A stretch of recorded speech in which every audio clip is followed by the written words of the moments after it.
আসসালামু আলাইকুম দর্শক, আমি আজকে আছি চরবাকর দারুস সালেম আলিম মাদ্রাসায়। এখানে চারতলা বিশিষ্ট একটি ভবন রয়েছে। এই ভবনটি পরিদর্শন করতে এসেছি। আপনারা দেখলে খুশি হবেন যে আমি আজকে এই মাদ্রাসাটির ছাদে উঠব। আপনাদের সুবিধার্থে তাড়াতাড়ির জন্য আমি তাড়াহুড়ো করছি। প্রায় উঠে গেছি, দেখুন উপর থেকে কত সুন্দর দেখাচ্ছে, মনোরঞ্জনকর একটি দৃশ্য। এই দৃশ্য আসলে বলার নয়। গেছিলাম ওই দিন, অনেক খুশিতে ছিলাম। পাশে আছে গোমতী নদীর বেড়িবাঁধ। এখান থেকে ওই গোমতী নদী দেখা যায়, আপনারা দেখতে পাচ্ছেন, খেয়াল করে দেখতে পারবেন।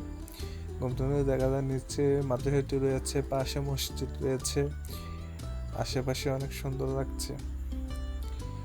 আপনারা যদি সময় করতে পারেন, আমাদের কুমিল্লা জেলা দেবিদ্বার থানা চরবাকর গ্রামে আসবেন।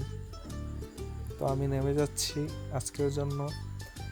পরবর্তীতে আপনাদেরকে কোনো ভালো একটি স্থানে নিয়ে গিয়ে ব্লগ করে দেখাবো ইনশাআল্লাহ। আমার পাশেই থাকবেন। ভিতরগুলো অনেক সুন্দর,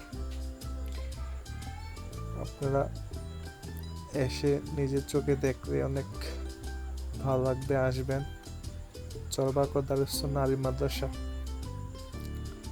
আমাদের গ্রামে দুইটি ভবন আসছে মাদ্রাসা, একটি চন্দ্রনগর দাকির মাদ্রাসা আর একটি চরবাকর দারুস সালেম ইসলামী মাদ্রাসা। আপনারা আসবেন। আজকের জন্য তো বিদায় নিব। আপনারা সামন থেকে দেখতে আরো ভালো লাগবে। সামন থেকে অনেক সুন্দর। মোটামুটি ভিতরে কিছু কাজ চলমান, এর জন্য সামনে ইট বালি কংক্রিট রাখা। সামনেটা কিছুটা লক্ষ্য করেন, অনেকটা সুন্দর লাগে। তো আজকের জন্য আমি এখানে বিদায় নিচ্ছি।